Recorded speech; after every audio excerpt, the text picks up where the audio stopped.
What's going on, coaches? Coach Lane here.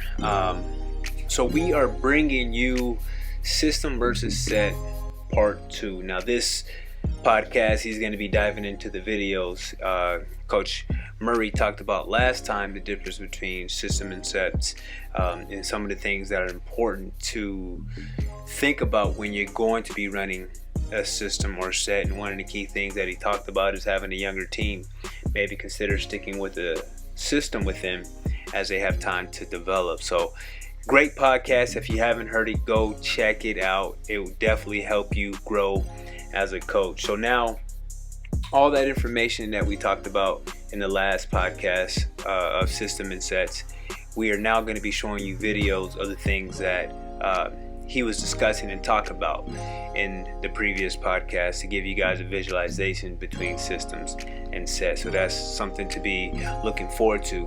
Also, if you like this, like it, subscribe, leave a review, and let other coaches know about it as we continue to provide content to help coaches grow. And then go to coachesmind.com. We have so many great courses on there to help you expand your knowledge as a coach and grow as a coach, because that's what we're trying to do, to connect, serve, inspire you, and make you think. We also have another podcast coming out about positionless offense by Aubrey Shelton from Puget Sound University. He's going to talk about it, give you great details about it, and how to go about installing a positionless offense. So that's pretty exciting information that we got coming at you. That's all about offense and how to make your offensive system better and fit you. So like I always say, sit back, relax, get your notepad out, take notes, and enjoy this podcast. Now I'm going to show you some film and go over some examples of what I'm talking about.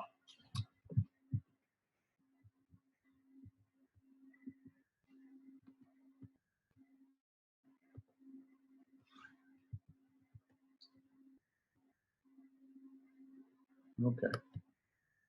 Can we see that?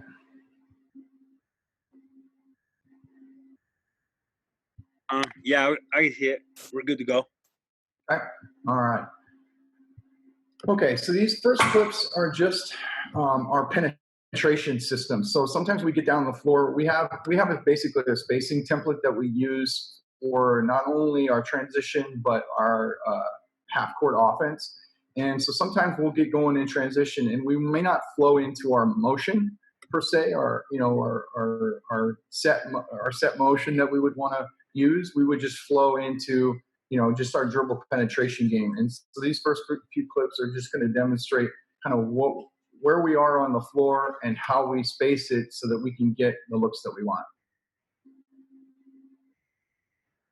This one, we're stopped in transition. Now we're just trying to seek advantage. We get that middle drive, and our players are maintaining their space on the floor. This is just quick in transition. You see an angle or you see a lane, you take it.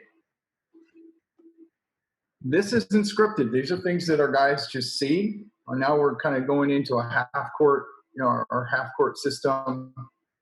We don't get anything out of the set actions. There's a stagger here, but we do get a drive to the basket. Again, I don't dictate this. This is all three random clips that we got three different things out of it from three different players, which is fine.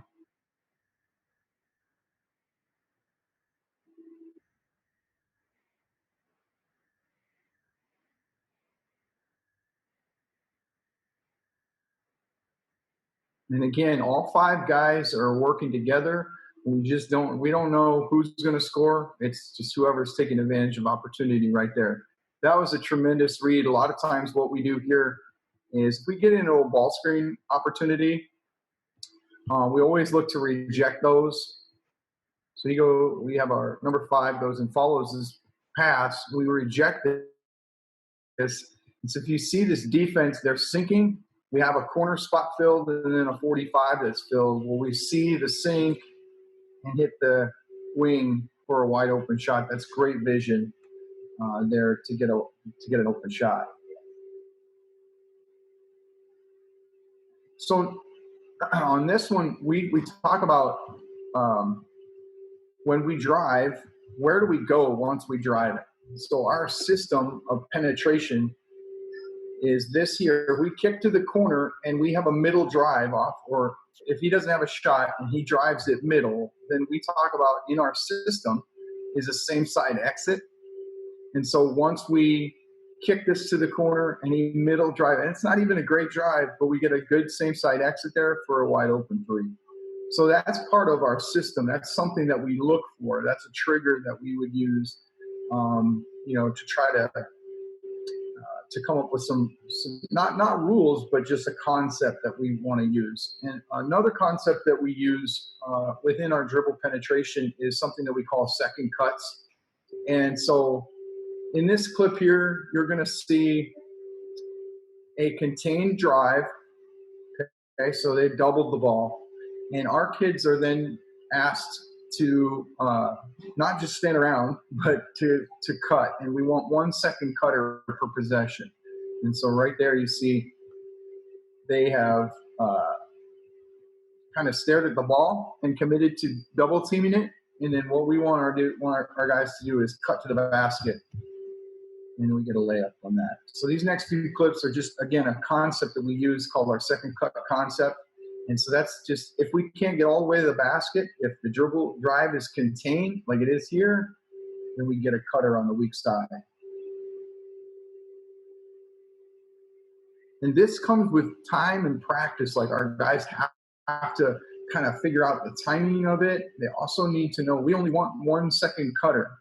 So we can't have 2 or 3 guys clogging the paint all at once. And so we usually designate the opposite 45 or wing as the second cutter. Sometimes it's a little different. In this one, I think it might be a little different. But again, this takes time to get a feel for this. We get a baseline drive and a great middle second cut right there.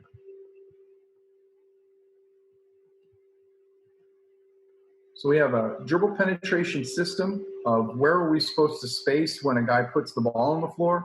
And then once it's corralled, if it's corralled, then we need to have some sort of action based off of that. So that was a great cut right there.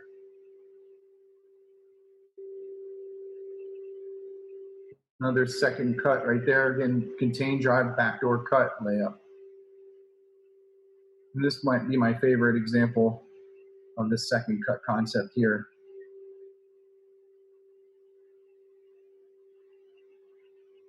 That just comes from from playing together and working on this from day one. Okay, so now we're going to get into some sets that we run. And so we run some stuff. We have a 5-out alignment, and so this year our system was 5 out. I've done 4 out, 1 in. I've done 3 out, 2 in. I've done ball screen continuity. Kind of just depends. And you have to be willing to be flexible with your team. You have to figure out what's best for your group. So I'm not married to anything. I'm gonna be flexible and do what I think is best for our current team. So we run this out of a horn set, and we're going to show you 3 clips, and we get 3 different things off of it. So here we have our best shooter right there coming off of a flare screen after a ball screen. They come run at him, we get him, and he does a good job reading the defense and getting to the basket. Same set, we get a slip to the basket. Okay, again, this comes with time. They weren't necessarily looking at those options right off the bat. Here, we get the pass to our perimeter player. They're out on him. We don't have it, but we have a high-low. So same set, 3 different looks from 3 different guys. That's a great execution. This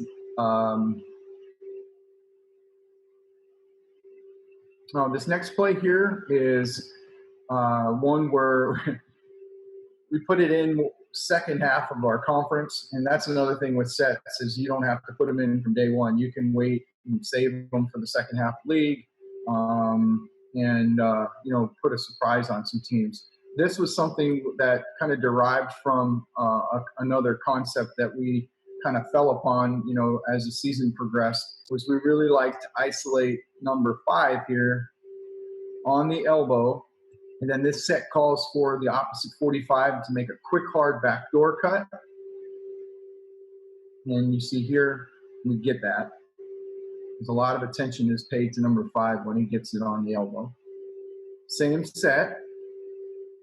Backdoor cut isn't there. Now what we've done is after he clears that area there, we've created a double gap for 5 to drive it one-on-one, because we have our best shooter in that opposite corner there. If you can see my arrow, he's our best shooter, one of our best shooters.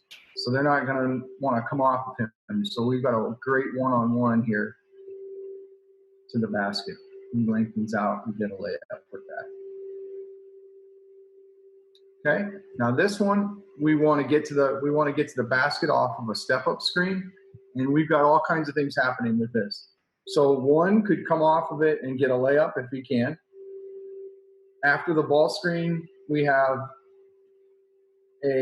what we call a snap screen for one of our better shooters. And in the process of one driving to the corner, we've got our best shooter or one of our best shooters coming off of a stagger. He gets a wide open look. I'll play this all the way back so you can kind of see it.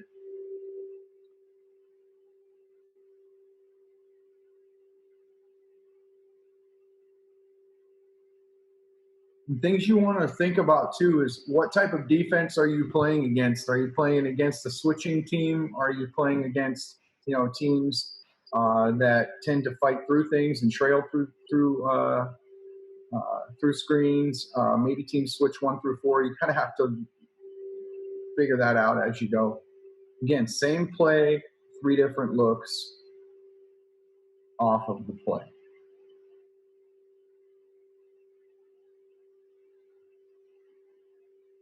Again, same play, just different side of the floor. And now we get a slip to the basket. Again, something that as we were getting deeper into our conference schedule, we were starting to recognize some of these looks. Sometimes it takes us a little while to figure out where we want to go. Another set here that I really like.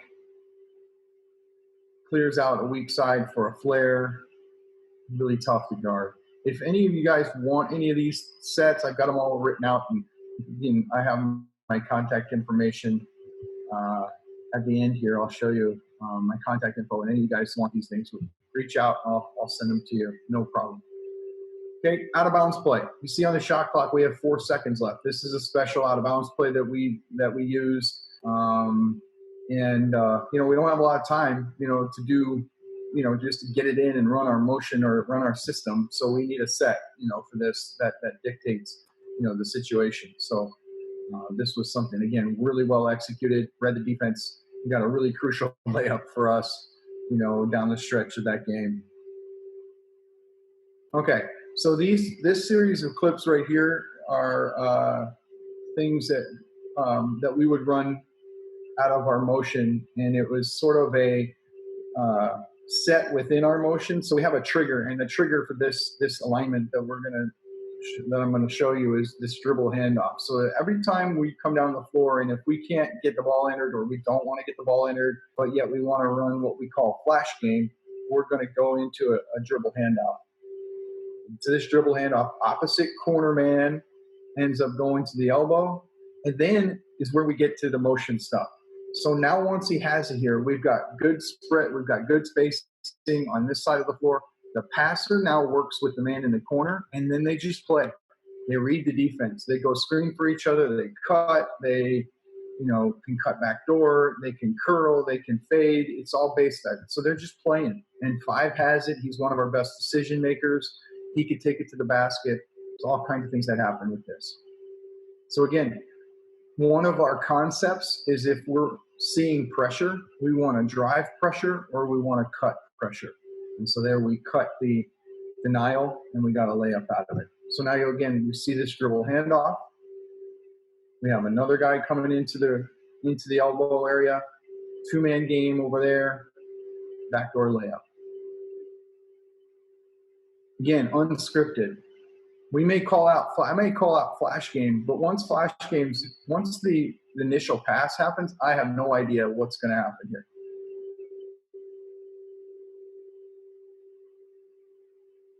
We try to just put our players, the guys that are our better offensive players, in a position to make plays.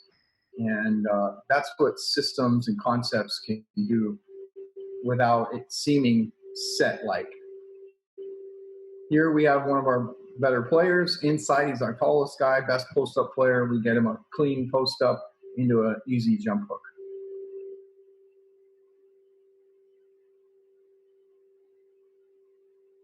Backdoor. Another great read, by our point guard there. Again, cutting pressure. Dribble handoff, elbow entry, quick drive to the basket by a better player. All right. So that is the film examples that I have.